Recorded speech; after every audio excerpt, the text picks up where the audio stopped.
60 Minutes, Rewind. Are you on Facebook yet? The site is up to 60 million users so far, with a projection of 200 million by the end of the year. If you're not on Facebook, here's how it works. You set up a profile page with details about yourself, and then decide who gets to see it. Friends use their pages to share personal news, exchange photos, team up on political causes, or just play long-distance Scrabble. It can be a useful tool or an addictive waste of time. Either way, Facebook is having a dramatic impact on the World Wide Web, and it's estimated to be worth $15 billion. Sitting atop this growing company, directing an internet revolution, is a young, geeky computer programmer who created the site only 4 years ago. This is the face of Facebook, Mark Zuckerberg, the mogul who's guiding its extraordinary growth. What everyone wants to know is he old enough to be running a company some people say is the biggest thing since Google? Tell everyone how old you are. I'm 23 right now. And you're running this huge company. It's not that 23. Big. And here he was helping me set up my own Facebook page with a profile of my likes and dislikes. Guess what my favorite TV show is? I can't. Duh. All right, put 60 Minutes there.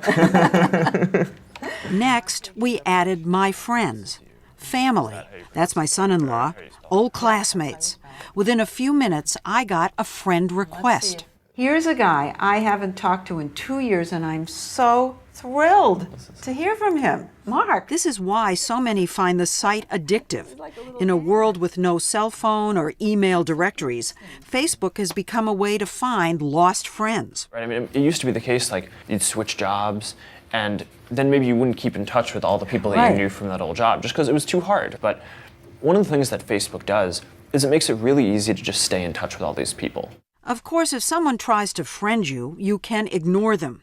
And privacy settings allow you to deny access to your page, say, to your boss or your parents. Good afternoon, Facebook. How may I help you? Facebook headquarters in downtown Palo Alto looks like a dorm room.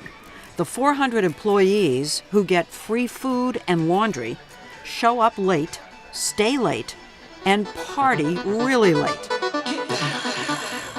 Zuckerberg, who's made the cover of Newsweek and is reportedly worth $3 billion, sits at a desk like the other software engineers writing computer code. Have you changed your lifestyle? You don't look like you're buying really expensive clothes. No, I'm not buying really expensive clothes. Are you buying things? Are you buying things that you would No, I have a little, like, one-bedroom apartment with a mattress on the floor. That's where I live.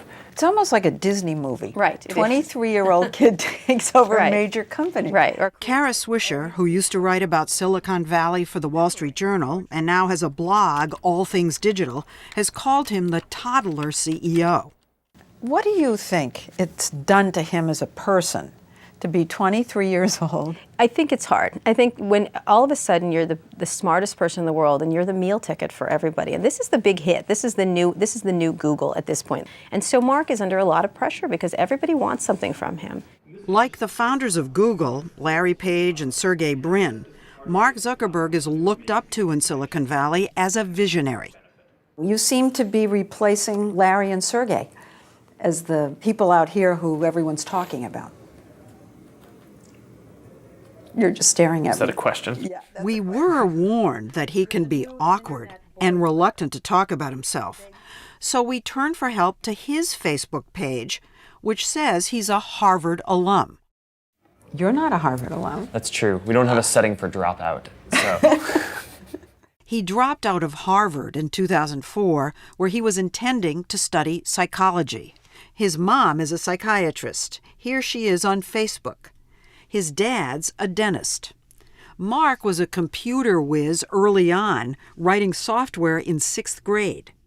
In his second year at Harvard, he built a site where students could rate or berate the looks of classmates through ID photos he lifted off Harvard's computers.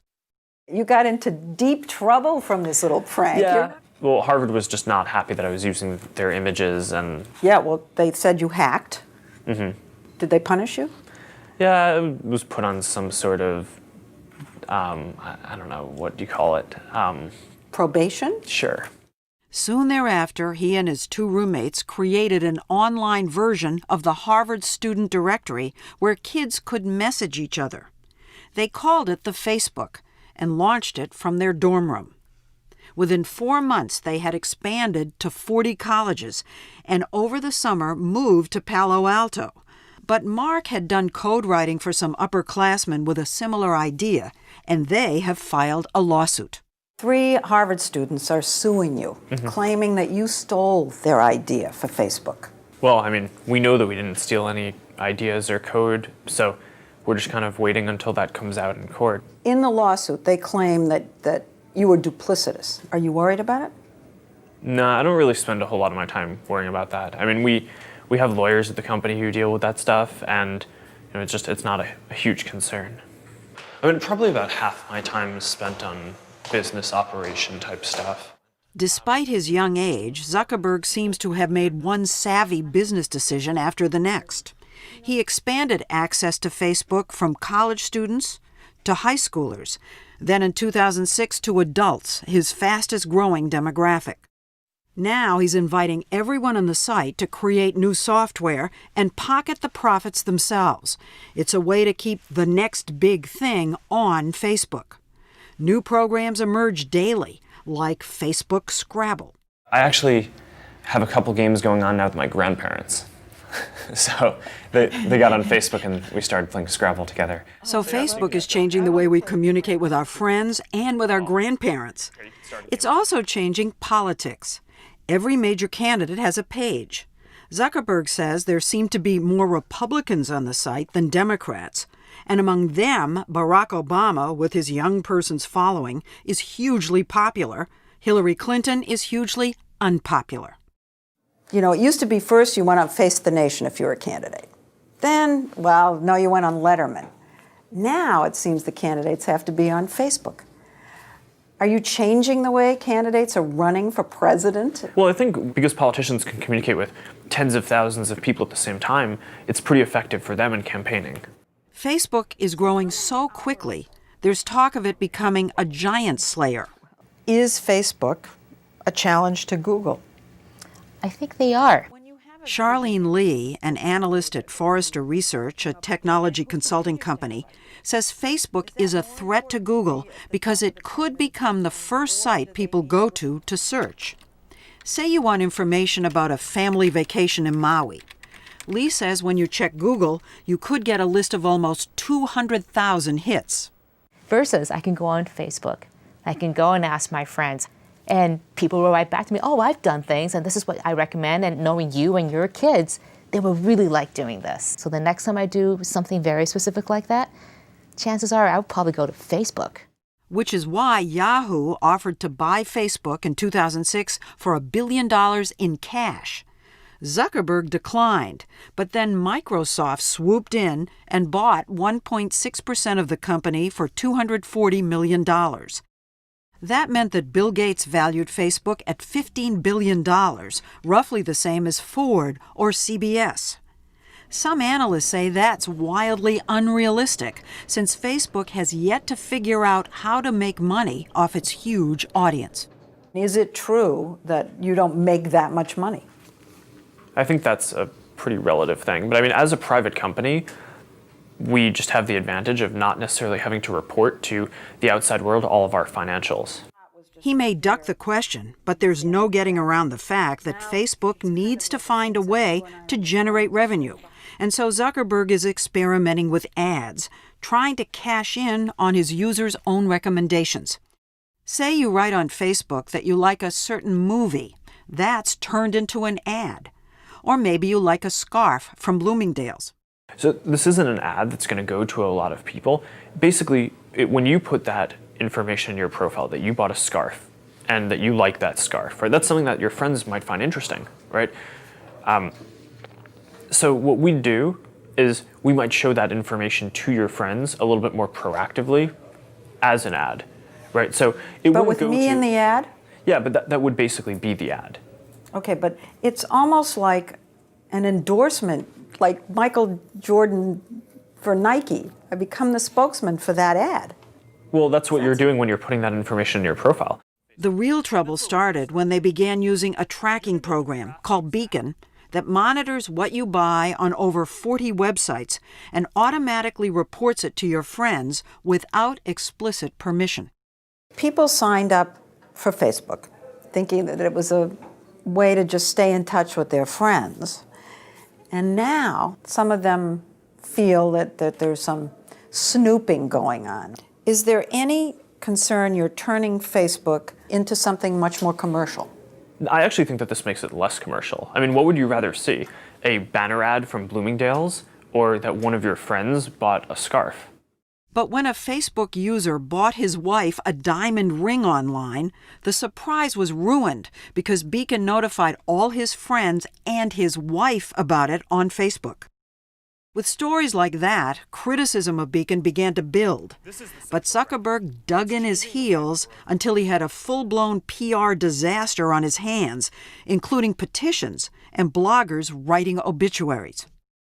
Well, I guess this shows how difficult it is for a company like yours to make money through advertising and protect people's real privacy and their sense of privacy. You know, it might take some work for us to get this exactly right. This is something that we think is going to be a really good thing.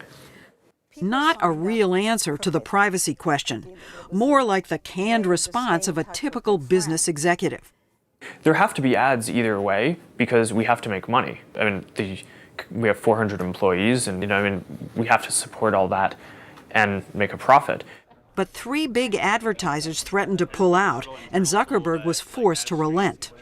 He agreed to amend Beacon, making it easier for users to turn it off, and he apologized. The story will continue after this. So do you think that Mark failed as a leader in the Beacon Absolutely. fiasco? Yes, What do you want to call it? leader. What were his mistakes? His mistake was doing it. Doing it. Doing it, period. His mistake was not explaining it to people. His mistake was not backing off very quickly when it was clear that it was a problem. I just feel like you see some of these mistakes they're making very early on, and you worry where the judgment is. Is he a good CEO? I don't know. I think he's very young. But those around Zuckerberg say he is learning fast.